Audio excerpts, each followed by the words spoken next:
Лоша најава за кампањата на бербата и откупот на винските сорти грозје во државата имаше росоманската винарија Мовино, која утврдила цени од 7 до 9 денари за килограм од сортата бело грозје Смедеревка.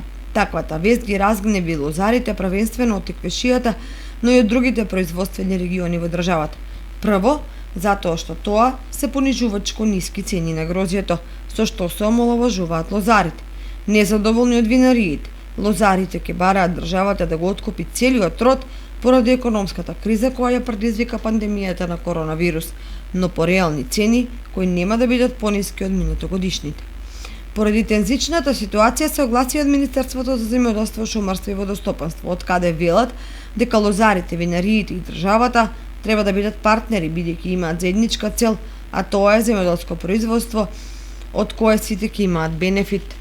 Инаку лозарите од Кочанско-Виничкиот регион немаат проблеми со пласманот и цените на грозјето, бидејќи поради големиот интерес кај граѓаните целокупното производство го продаваат на мало.